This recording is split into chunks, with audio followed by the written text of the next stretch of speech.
so we should be, we're live right now. Okay, great. All right, so welcome everyone.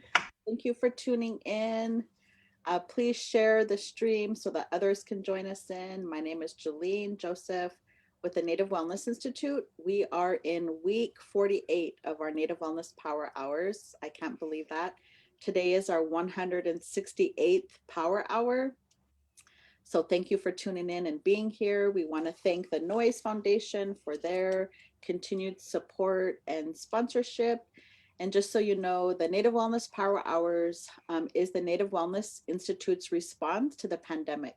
So we knew that an already traumatized people would be re-traumatized in this pandemic. And we wanted to do our part and our contribution to help uplift our people and to provide opportunities to gather here virtually, opportunities for healing, and opportunities for um, just learning tools and strategies to help us live in balance. So, thank you all for being here. Today, we have a very amazing guest that we're super grateful to have him on here today. And the topic that we're discussing is healing from sexual abuse. So, welcome, Vincent. Do you want to just introduce yourself to our viewers today? Yes. Hey, thank you. I really do appreciate you having me very much, Jillian. I do appreciate it. My name is Vincent Schilling. Sego Joglis Giga. My Mohawk name is Jogalis, which means Black Raven. I am Akwesasne Mohawk.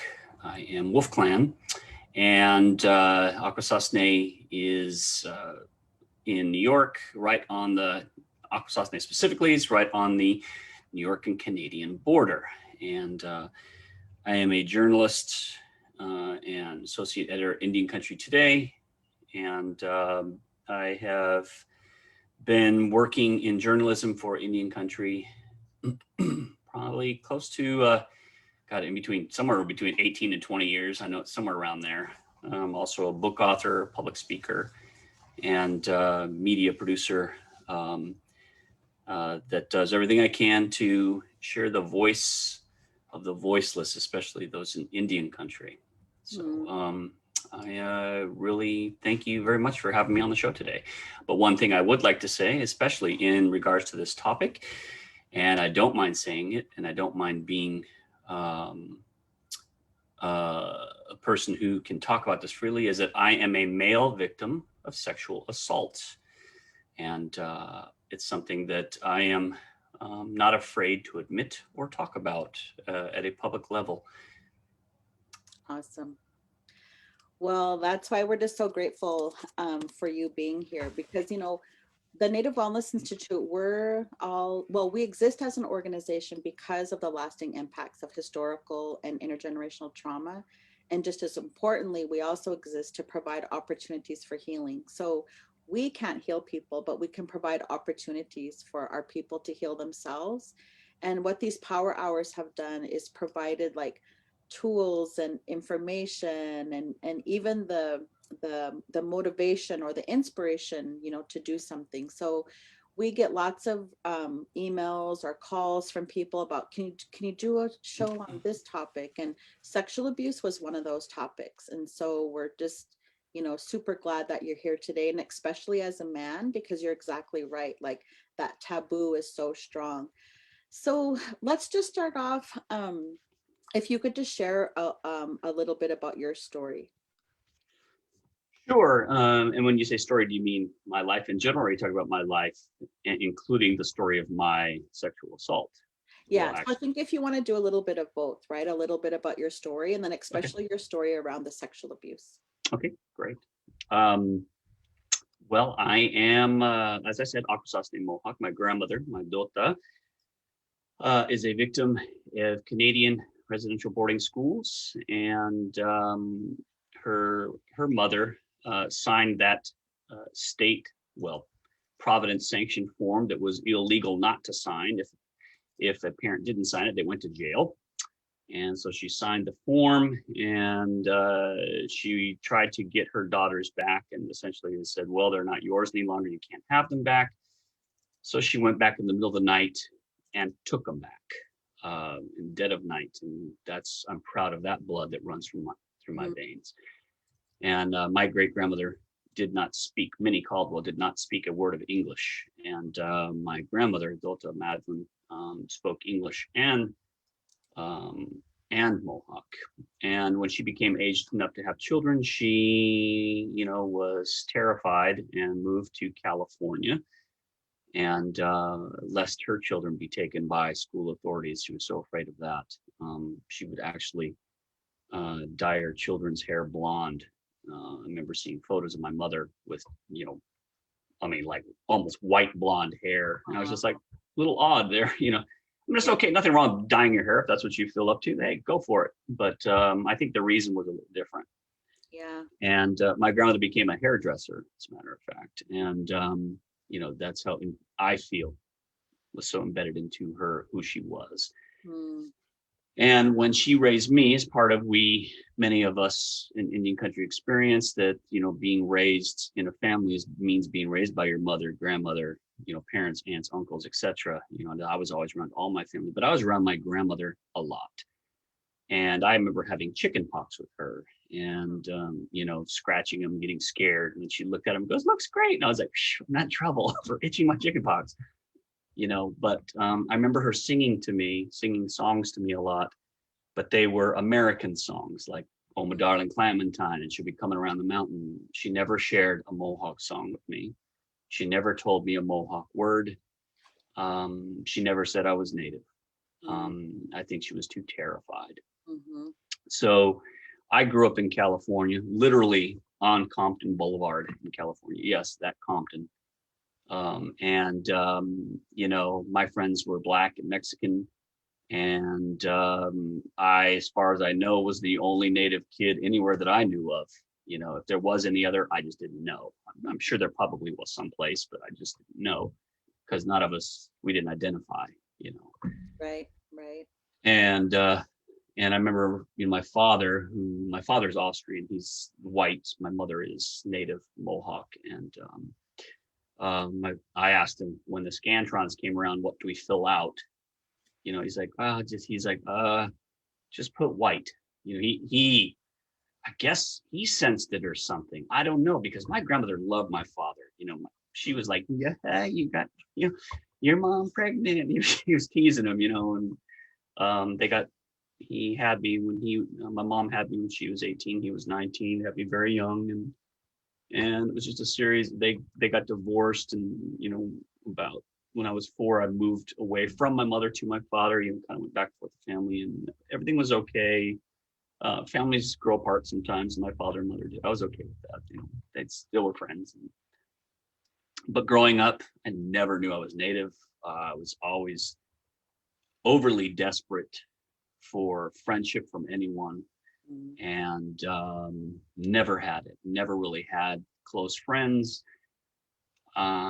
Couple of friends I had, my friend Chicky Lopez, he was Mexican. The brown kids, I hung out with the brown kids, just bottom line, and Chicky was my best friend. But when I moved schools a couple different times, my mother sent me to Catholic school, and that's where I met a person I will call John. And John, I was very, very underdeveloped for my age. I guess I was either 15 or 16. I'm not sure yet. I was very young. And, he was befriending me a little more overly friendly, but asking me to come over all the time. And in the midst of this, I was coming home one day on a bus. And this other guy kind of saw me and beelined into me. I think he sensed my vulnerability. And if you are listening right now, I just want to say, as a warning, what I'm going to start describing in just a few moments can be triggering. It is sexual in nature. I won't get too nitty gritty detail wise, but I will say some of the things that happened to me. Well, Vincent, before you go on, sure. If you need me to wait. Well, I just wanted to ask you really quickly when you said, I think he sensed my vulnerabilities, right? Mhm. Can you just share a little bit more about like what do you think that was? Sure. I think, especially as a young Native kid who has no idea, I had no idea what my identity was, had no idea who I belonged to, had nothing in terms of culture or meaning or answering questions, having questions answered that I could ever find, because I never found questions answered until I got into my traditions and things like, even just a social powwow, because it always felt like people looked at me funny whenever I tried to explain things. I remember being in sixth grade and these kids were about to fight and thinking things like, what does this have to do with the universe and the planets and trees? And, I just remember thinking this, how ridiculous is this argument you guys are having when the world exists beyond us? And Mhm. the only people who could understand this types of discussions I later found were my fellow Native friends, because we would get on these weird, deep tangents. And I was like, thank God someone's understanding what I'm saying. And it's not saying that the other kids couldn't have understand their own profound thoughts. It's just where I went. And I found nobody to share similar thought processes with. It Mm. just didn't tend to work. My DNA was different, you Yeah. know, and my understanding was different. So when I say I was someone who looked vulnerable, is I was lost and Mm. I was looking for anyone to give me an answer to anything, or to and in that sense is desperation, like, please somebody give me an answer. And I think victimizers can sense this a million miles away, just like sharks can smell a drop of blood in the water. Victimizers can sense when someone is lost. And Mm. all human beings are lost in some way. Yeah. We're all searching for who we are our entire lifetimes. And I'm Yeah. not saying all my questions have been answered since. Yeah. I'm saying we're always on a quest. But this guy knew right away, that kid is looking for something. So let me give him a few answers. Hey, let me tell him he's handsome, or let me tell him Yeah. whatever, Yeah. you Yeah. know. So that's what I mean. Thank you. He Thank you. knew it. Thank you. Yeah. I think that's helpful, when the people that are tuning in today, maybe their parents or grandparents or other caregivers of children, right? So Mm-hmm. we can look at the importance of identity, importance of sense of belonging, Mm-hmm. all of that kind of stuff. So thank you for sharing that. Yeah. Well, thanks. Well, thanks for asking it, because I Yeah. didn't think it until you said that. It's kind of nice to kind of for me to kind of explore. Yeah. Yeah. So So you're so on the bus. yeah. So during this time, and this is horrendous situation, and man, I feel like my hands are tingling and my body is like tingling from weirdness, because even though I don't mind talking about it, and I really don't, boy, it brings up some stuff. And I feel like this huge anxiety right now in this really intense way. And it's not a bad thing. It's just there. And it Mm. always will be here, because it's my life experience. But I was sitting on a bus, and this guy was just weird. And but he was like, I don't remember exactly what he was saying to me, but he was saying things like to me, hey, how you doing? And wow, you're a really good looking guy. And my uncle is a producer of movies. And in here I was like, oh, in Los Angeles and California, everybody wants to be an actor. Mm. I mean, maybe not just there. I mean, but who doesn't want to be famous? Especially as a young lost kid. So this is my thoughts, like, oh, what? A movie producer, blah blah blah. And the conversation kept going. And here's where some of the sensitive stuff starts going, folks. So just so you know, he says, well, actually, my uncle produces pornographic movies. And I was like, oh, when I got a little bit like, okay. And I didn't really know what to do. And he kept talking, and I can tell he just threw it out there to pull back a little bit and be like, oh, well, la, la, la, la, la, la, oh, you're handsome and this and that. Oh, and, hey, hey, I appreciate you helping me out for, I don't even know what he said. I think he was like, yeah, hey, why don't we hang out or something like, I'm like, okay, Mhm. you know, the last, and this is what helped me. Well, I'll keep going. I'll tell you in a second. So, hey, let's hang out. And I'm like, okay, did I want to hang out? God, no. But did I want to disappoint someone who I didn't know? No, I didn't want to disappoint this person who I didn't know for whatever reason because I was insecure. So we get off the bus about 2 miles away from my house, early. So he's like, yeah. So we're literally behind a gas station. He's like, hey, you got any money? Maybe I could buy us some beers. I'm like, okay. I had like $20. I had just got off my job, and I was like, okay. And he went and bought beers. And here I was, 13 or 14, I don't even know. And he's like, yeah, drink the beers. And I was like, okay. Did I want to do any of this stuff? No. And he's like, hey, I'd like to show my appreciation for you. And I'm like, okay, what's that mean? I'm internally horrified, but of course, I don't want to disappoint this guy.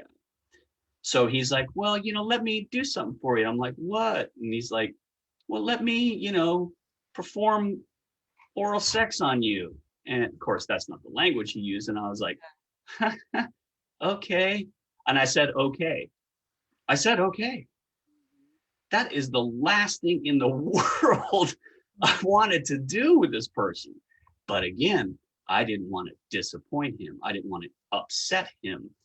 And so he starts, and then of course, being 14 or 15, I'm a young man, and any sort of physical stimulation to a young man is going to cause some sort of response. Mhm. So that happened. And so he did what he did, and my physical response was enough to elicit uh, orgasm. So, and I was like, okay. So he says, things of the sort of like, well, obviously you enjoyed that, or that wouldn't have happened. Well, obviously I've done a good enough job, and you were ready for this to go, because boy, you sure did respond. And so I'm like, oh my God. And he's like, well, and I'm like, all right. He goes, well, hey, I'd like to hang out again. Let me have your telephone number. And I gave it to him. I could have given him a fake number, but I didn't. Mhm. So I'm like, I don't even know what happens. I guess he left. I don't, this part I've kind of blacked out, honestly. He left, I guess, and I started walking home, and it was 2 miles more. Mhm. And my father was driving around the city looking for me. And my father never does that. And he was just, I guess he sensed something was up with his son.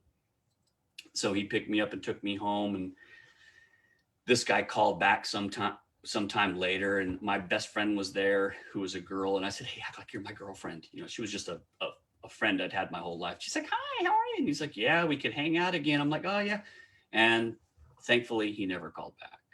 So uh, at the same time as all this was going on, I remember the next day walking around, by the way, in my school, feeling like I was in a bubble, like not feeling like anything was real. And it's interesting because I'm feeling a little bit that right now. I can actually feel that feeling right now. It's kind of like I'm in a bubble feeling, like I'm kind of going back to that. I can experience that right now. And I've heard that called disassociation. Mhm. That's actually a clinical term for that kind of. Yeah, I actually feel like I'm experiencing that right now. It's really interesting. Wow, I can feel that sense of disassociation. Mhm. But and it's very similar to the next day at school going and people talking to me almost like Charlie Brown teacher, like burp, burp, burp, burp, and I'm not really hearing what's happening. And but at the same time, the man I'll call John, I met through the school, he was a few years older than me, and here I was, a very underdeveloped, 14 or 15-year-old. Mhm. And he's like, come over to my house, and he was older. He was, physically taller, stronger, very manly, a lot of body hair type of thing. And, Mhm. and folks, it's not over. There's more intense stuff here. um, I said, he's like, hey, maybe we could do like movies and stuff. I'm like, oh, wow, great. Yeah, what we could do? They're like, well, adult movies. I'm like, and in my mind, I was probably like, again, can't I catch a break here? Can't we just do a normal, I want to do media, And he's like, I'll give you money. And I'm like, oh, money, kid who grew up on Compton Boulevard is not going to want to turn down money for any reason. So even if it has to do with that, I'm like, okay. So I'm like, all right, I have to use a restroom. And he goes, well, let me film you. So he filmed me going to the bathroom. He, masturbated me. He took the butt of a knife, like an actual very sharp knife, and took the other end and put lubricant on it and did this to me in the rear end many, many, many, many times. Had me masturbate and watching adult films. And then he had me do it to him one time, and then he had the camera position where he was going to try and do anal sex to me, even though he had done the butt of the knife many, many times. He then attempted to do, anal penetration on me. Happened a little bit, and then really started, and I went, ow, stop, yikes. And at that point, he had been like, hey, everything's great. Hey, everything's all right. Hey, everything. Now, I want to let folks know that this happened over the course of several weeks. In other words, I left and came back of my own free will. I left and came back for more abuse to happen over the period of several weeks. Could even be several months. I don't know. But that last and final time when he tried to go one step too far, where it really was starting to go into my anus, I was like, stop. And that's when he showed his true colors and was like, damn it. And he said something really mad and this and that. And I was like, ugh.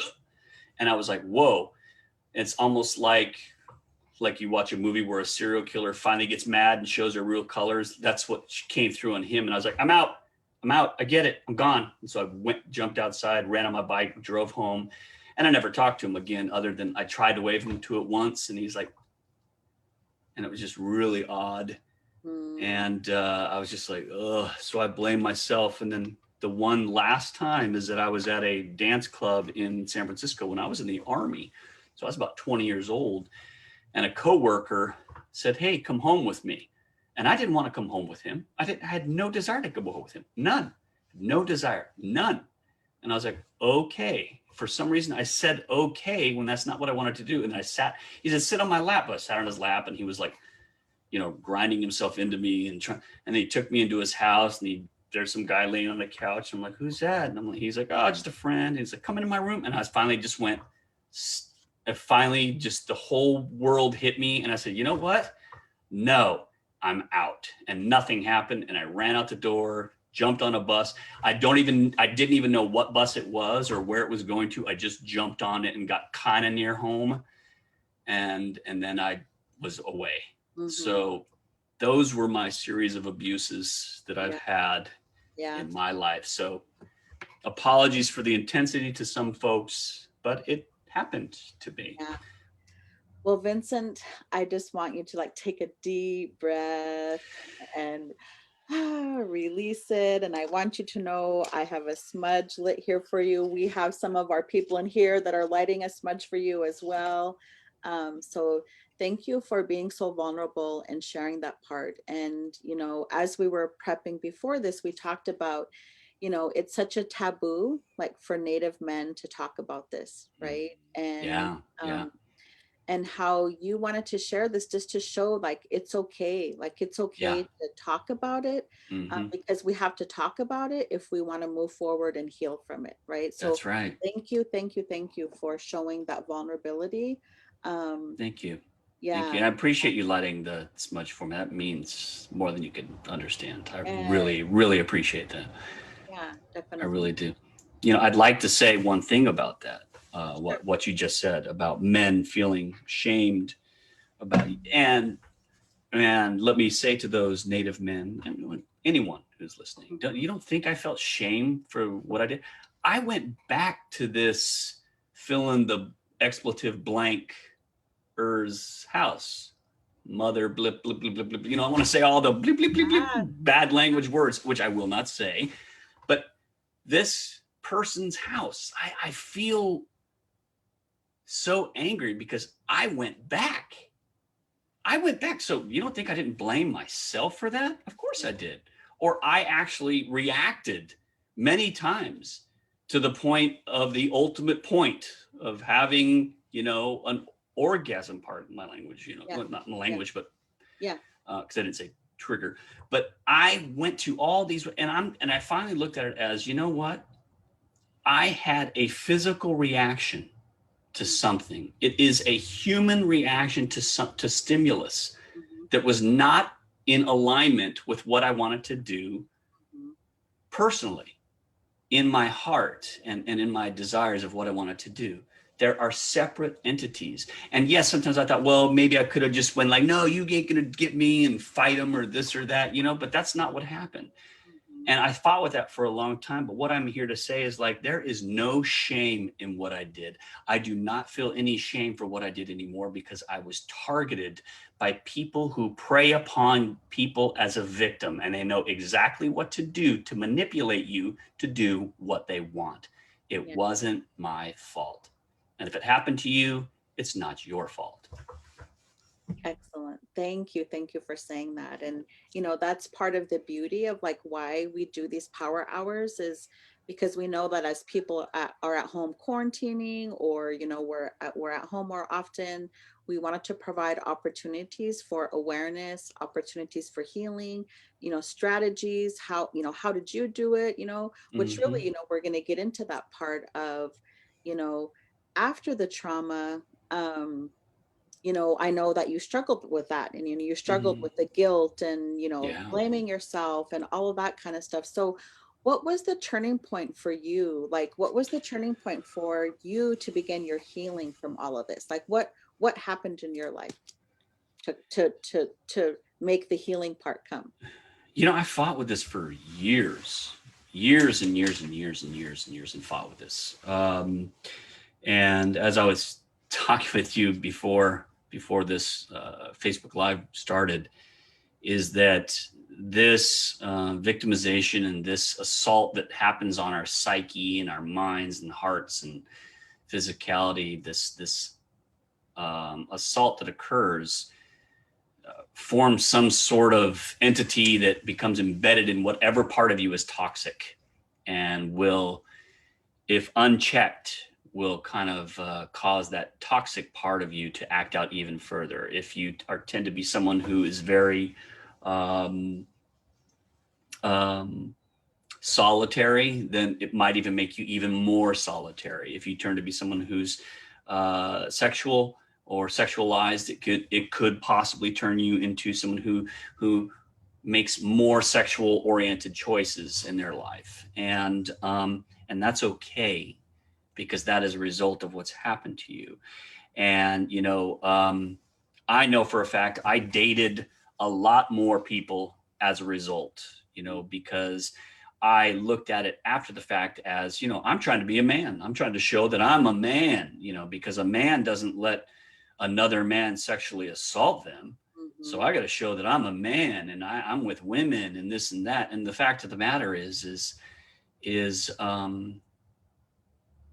it was more an effort to try and be something that I felt I should be, as opposed to um, doing things in my life that reflected the love and honor I felt for myself. Mm-hmm. And it was not, and it took me years and years and years. And it was not until, genuinely, I met my wife, Dolores, Mm-hmm. who this year will be 25 years of marriage. Wow, congratulations. Yeah. Oh, thank you. Thank you so much. And she's understood me more than anyone else. And she actually told me to talk about this stuff that I never talked about before. And she told me that, there's nothing to be ashamed of. And sadly, my wife is also a victim of sexual assault in many occasions, and in her life. And I say that with her blessing. She has told me many times that she is not have an aversion to speaking publicly about the fact that she has been a victim of sexual assault. And she has said that with her blessing that I could say this at public level. So I don't want people to think I'm being careless with my wife's life experience, because I'm not. I do it with her blessing. Mm-hmm. Um, but when I finally came to terms, when I talked with my wife and then I started talking about it openly, I began to realize that these are the choices I did make in my life. And first, the actions came first, and the realization came later. I realized that I don't want to try and go on a date all the time. I realized that I want to spend time with someone I love and cultivate a relationship with my wife that I cherish and think about all the time. And the rewards have been more than I could ever have expected, you Mm, know. mm, And bottom line, coming to terms is a continuous process, because you never fully come to terms with it. Never. mm, It will always affect you the rest of your life. You will never be sitting, having a discussion, talk about it, and go, I'm glad that's completely over, mm, because it's not. mhm. It's who you are, and it will affect you for the rest of your life.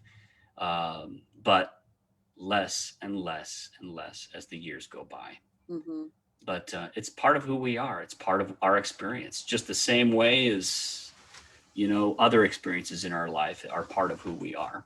Yeah, We are part of who our parents were or weren't, or were available or weren't available. That's who we yeah, are. definitely.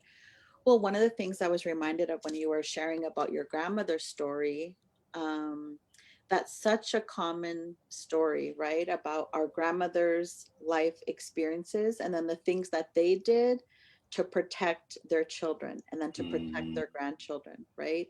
yeah.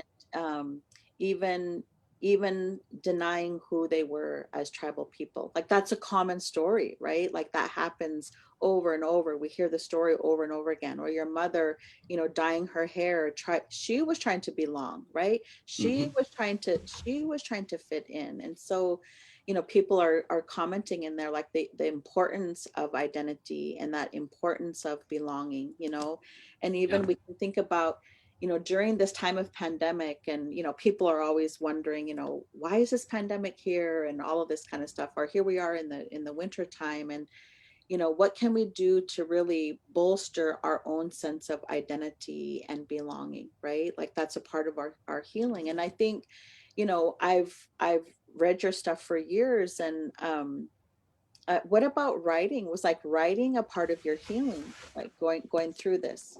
Oh, yeah. One of the biggest things I did for my healing is writing the article that I Mm, wrote, putting it out there, mm, saying I am a male victim of sexual assault, and I'm not ashamed. And mhm, I wrote that as an op-ed a couple years back, and I gave it to my editor, Chris Napolitano, at the time for Indian Country Today, and I said, "Here you go." And he's like, "Vince, are you sure you want to put this out?" I said, "Yeah, I do, Chris. Yeah, I do."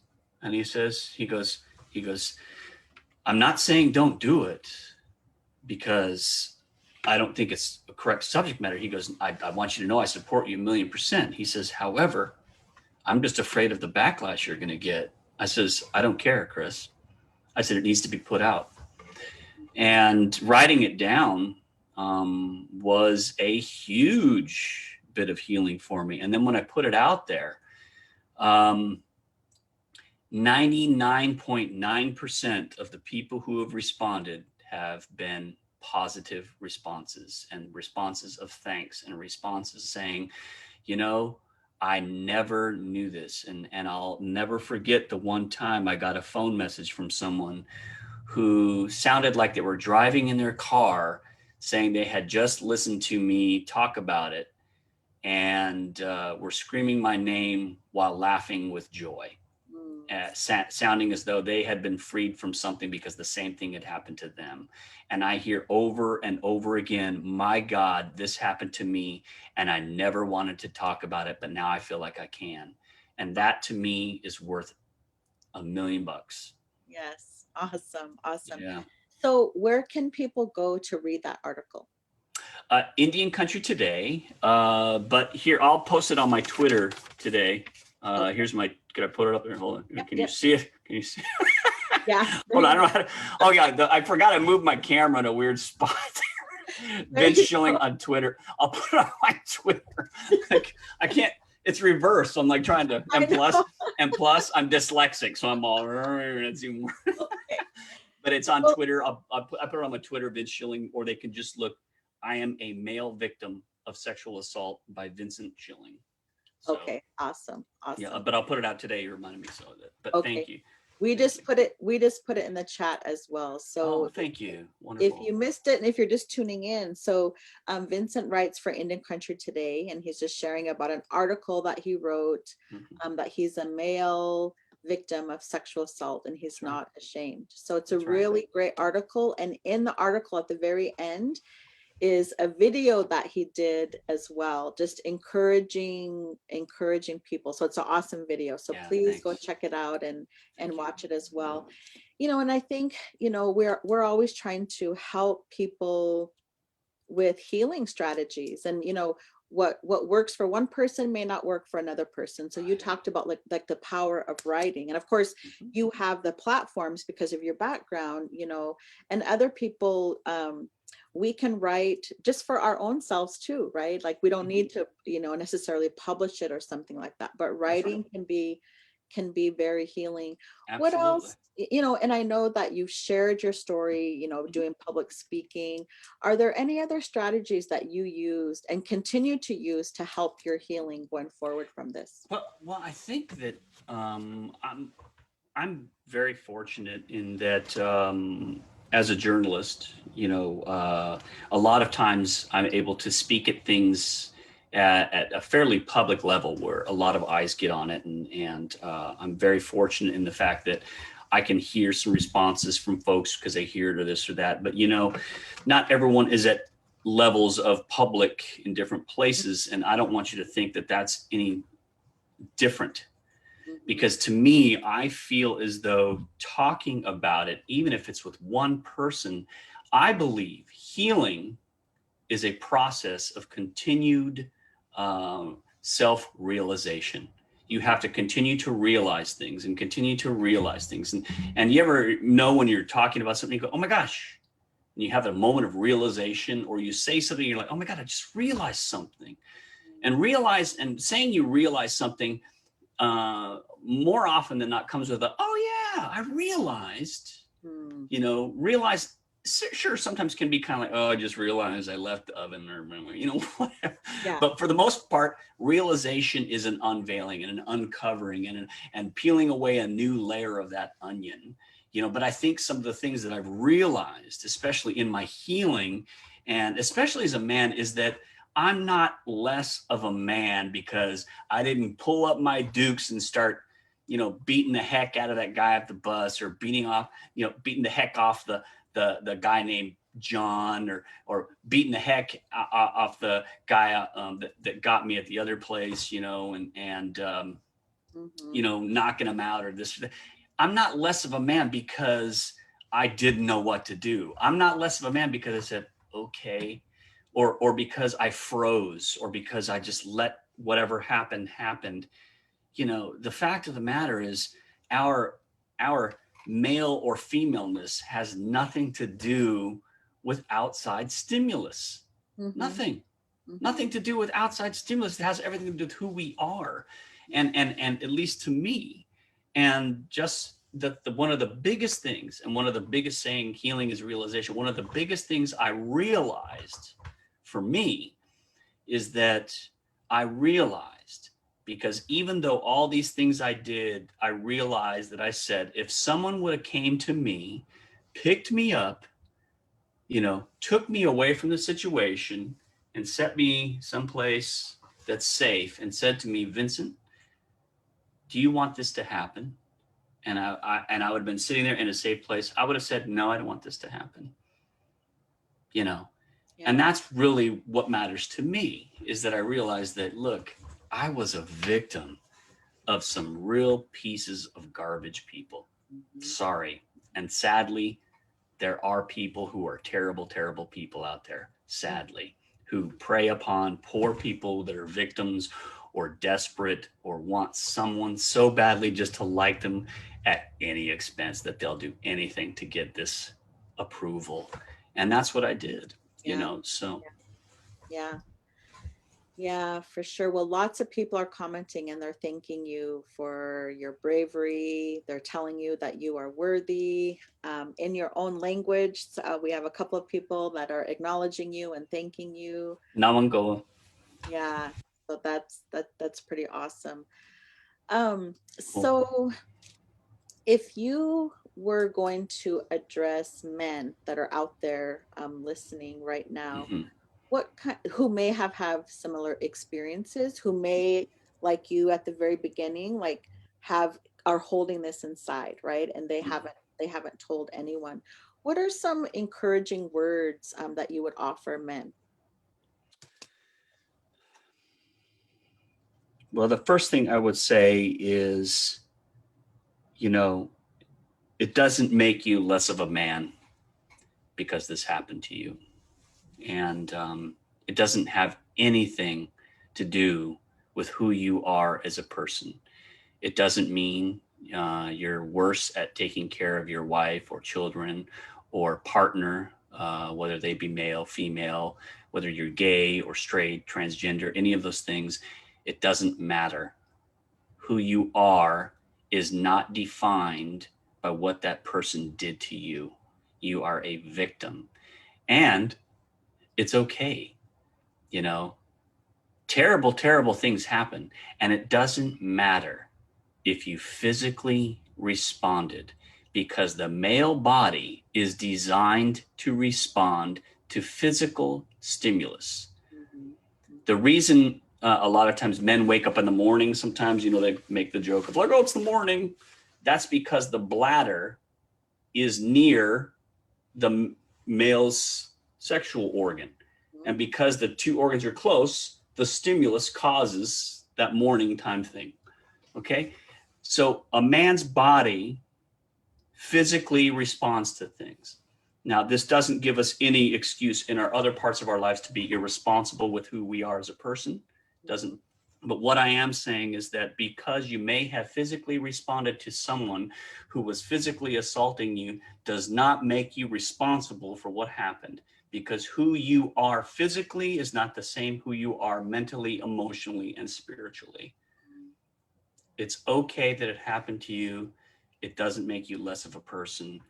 Um, but it also does not give you an excuse to treat people badly in your life after the fact. So mhm, it is our responsibility as men, if we've had traumatic situations in our lives, to continue to do the best we can to heal ourselves so that those around us can feel safe, can feel honored and loved and respected. mhm. Awesome. Awesome. Thank you so I hope much. that's good. Yeah, no, that was awesome. That was amazing. We hear from lots of people about how the power hours have been like life changing. And Oh, it's because wow. of topics like this, right? Where maybe somebody tuning in today or that's going to watch it later, this might be the first time they've ever heard a man say these kinds of words, right? Or Hmm. say these Hmm. kinds of things. Yeah, So, yeah. so thank you. Well, I want to say that if anyone wants to say something like they don't want to admit it to their family or friends, or maybe they're too nervous, or maybe they're, this is my Twitter, and it's Vince Schilling, Schillog. They can come. My email is on my Twitter, and you can send me an email. I'll let you talk to me in DMs. I can be very private. I promise that I won't say anything to anyone if that's what you would prefer. So Awesome. just as an offer. Yes, yes, that's a beautiful offer. Thank you so much for that. Well, thank So, you for having me. yes. I'm blown away, honored by you having me on the show. I really genuinely Uh, mean that. oh, well, we're happy to have you. One of the things that I'm always looking for, and I've noticed an increase of, so the word healing, right? Hmm. We know that the word healing isn't always welcome by people, right? And we know where that comes from.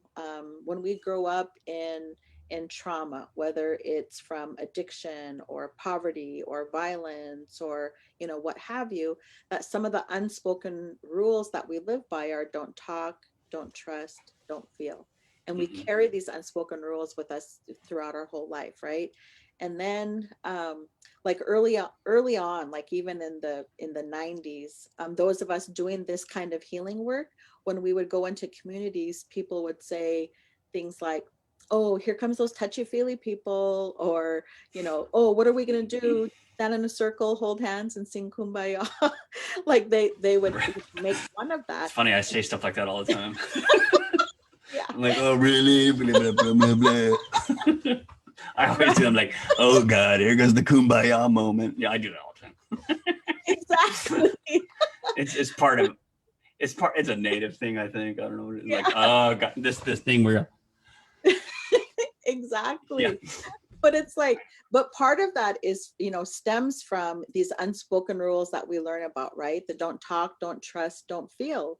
And then when we talk about healing, like, what do we need to do to heal? Like, we need to talk, we need to trust, we need to feel, right? So that's why our people want to make fun of it, because they've learned their whole lives how not to do that, right? Mhm. And so, but what has happening though is what I've noticed for the last several decades is the word healing is becoming more okay.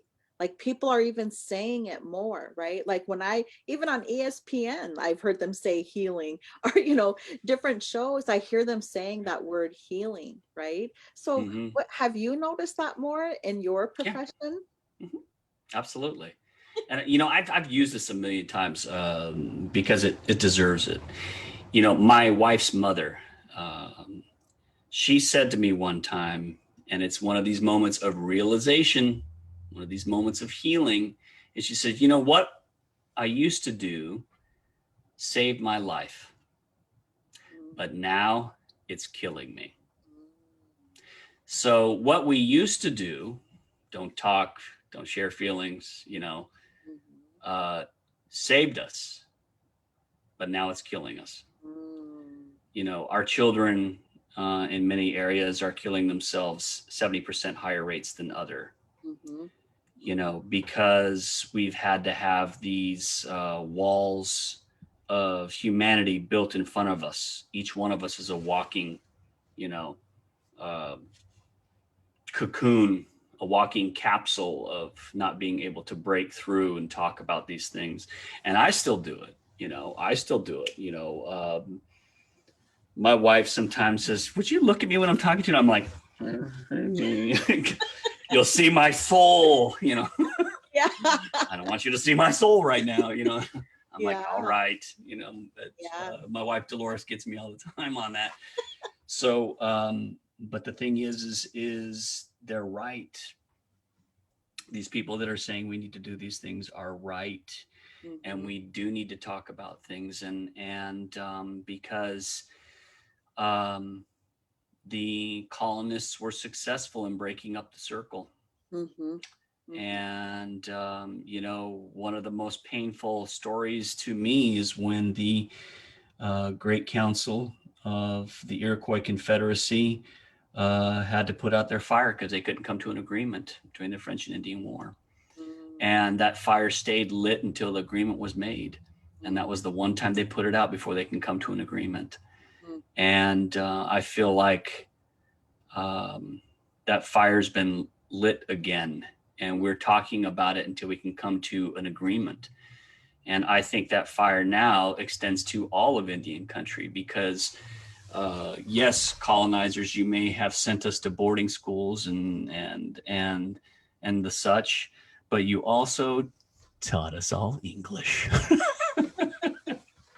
So now we can all talk to each other. So by trying to undo us, you've strengthened us. So you know, uh, we are now coming together like never before. mhm. And yes, of course, there's fights and things and that because we're a family now. So and we were joking earlier too. We had the type of family who had the turkey on the front lawn. Yeah. Well, you know, we're just a bonkers family, who loves each other, but also drives each other bonkers sometimes. So we got to come together and start talking about the things that people don't want to talk about. The biggest thing that I have found, that I think I've experienced, and you guys tell me if you agree, is that Indian country, at least for the most part that I've seen, we are never afraid to talk about that elephant in the living room. Mhm. Oh, Bill's here. Hey, he crashed his car last night, and everyone's like, oh, well, everyone else would never talk about it. We will. We'll be like, hey, how's your car? You broke it last. We'll talk about that stuff. So we'll talk about the stuff that we don't want to talk about Yeah. because we don't want to own it anymore. You know what Yes. I'm saying? So let's Yes. stop holding back on the stuff that bugs us, but always remember to do it with kindness and love and wanting to the best for each other. Because I'll tell you, folks, this crabs in the bucket thing where we're so afraid if one other person succeeds or this or that, don't you think the creator would have made a universe that has enough for everyone? There Yeah. is enough for all of our success. So celebrate everyone's success. Yes. We Yes. can all be successful. Believe it. There's enough. Yes. And that's what we call abundance-based thinking and versus deficit-based thinking, right? And even when we look at the crabs in the bucket theory, like Mm-hmm. that's crabs in real life, crabs in nature actually help each other crawl up on the rocks and push each other up, Thank you. right? Exactly. Get out. It's the colonizer that put us in the Help me bucket. out of the bucket. Get your claw out of my eyeball. Right. Yes. Yes, and healing does that for us, right? And that's Yeah. why, I want to focus on this word because what I hear you saying is by sharing your story verbally, by writing your story and having it printed, by coming on and, talking about it here, it's like you're taking the power away from something that used to have the power over you, right? Mm-hmm. Mm-hmm. So part of your healing then is by sharing your story, by writing your story and all of the other things that you talked about. So it's like healing then, or what we're trying to do is to um, take the taboo off of talking about this subject as well, right?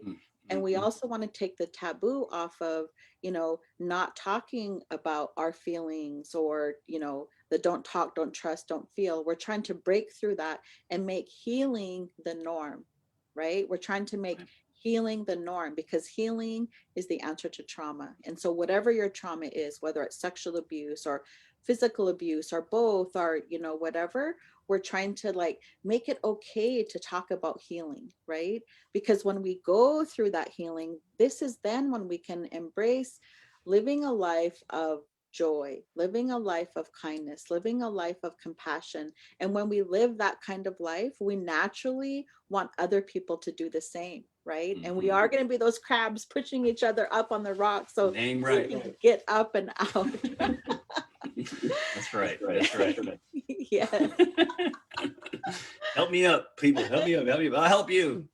Yes, exactly. I mean, that's really what I have loved about these power hours. I mean, the power hours have really become a part of my self-care. Mm-hmm. Like Nice. there's been a couple of maybe like a handful of power hours that I haven't been able to watch because of other things were going on, but Mm-hmm. they have become a part of my well-being. And we know that um, people of Said I trauma. was going to turn it down and I didn't. I know. Went and grabbed it. I meant well. We know that people of trauma we need consistency, we need predictability, we need frequency, and we need duration. And that was really some of the thinking behind the power hours, that we would be here every day at the same time, at the same place, to offer, an anchor for people moving forward. Mm. So here we are. We just have like 5 minutes left already. And I knew, Well, before we go, hold on. I'm talking to Native Wellness, Jillian. I got yes. to ask you. What advice would you give me? Come on, I'm here. I'm like trying to answer my own healing. You know how it works. Oh my gosh, I could I go got to on get a for nugget. hours. Okay. Okay, I have lots of nuggets. Thanks for asking. Okay. So one thing that I have learned about healing is, well, healing means to become whole. physically, mentally, emotionally, and spiritually. And that healing isn't a destination, like healing is a journey, right? So it doesn't mean like, oh, I wrote this article, check, I'm healed, or oh, Right. I read this book, check, I'm healed, right? Because things continue to happen, right? You Hmm. might have things that continue to happen, you know, people pass away as an example, or relationships end as an example, like trauma continues to happen, right? So healing then can become a way of life, right? So I would encourage you, like, um one, how are you going to make healing a way of life for you? What are you going to do for yourself physically, mentally, emotionally, and spiritually? So that's some suggestions I would have for you personally. And then professionally, I would love, like, how are you going to write more about healing at Indian Country Today? Right? How can you help us and the other people doing this kind of work make this more of a norm for our people? Right? We have to be okay. Like, we deserve healing. You know, I was at this conference a couple of weeks ago online, and this woman, I wrote it down. It's on a sticky right here on my computer, and she said, I was alive, but I didn't know how to live. I didn't know I could be happy and have joy in my life. Like, this elder said that, Wow. right? And so it's just like, I want to tell you, and I want to tell everybody that's tuning in, it's just like, we're worthy of amazing things. Like, we're worthy of happiness. We're worthy of joy. We're worthy of love. We're worthy of compassion. And when we have that in our lives, that's what we're gonna like give out. That's the energy that's gonna come off of us, right? And just that's why it was so profound when I read your article and I was talking to you and you said you were on that bus, right? And that person like targeted you. So Hmm. I always think about, what are people feeling inside and what is the energy that they're giving off, right? Yeah. When we hold inside of us the love and the compassion and the joy, when we hold inside of us, you know, confidence and understanding in who we are, like, that's what's going to come out of us, right? And that's Hmm. what I want for you. I want for everyone, you know, tuning in. And that's what healing can help us do, to let us, healing can help us let go of the stuff that we hold on to that doesn't serve us in a good way, right? So like that letting go, that becomes more tools for our healing. What can I do to let go? Whether it's thinking it in my head, writing something down and, you know, burning it, or, you know, going outside and giving it to a leaf and blowing it in the wind, you know, all these things that we can do to let go, so we can make space for the love and the kindness and the joy and all of that. Cool. I expected like a firecracker sized rock, and you just dropped like an atom bomb. I was all, okay. And laughter. We got to laugh, right?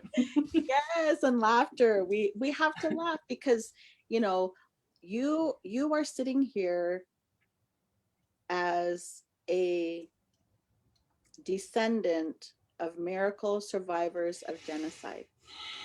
You are sitting here as a survivor of sexual abuse. You are sitting here right now in real time on February 15th as someone who loves and cares your people so much that you are willing to come on here and to open up your heart and to show your vulnerability, right? You Yeah. are sitting here right now here in real time. You're helping people along their healing journey, like right now today.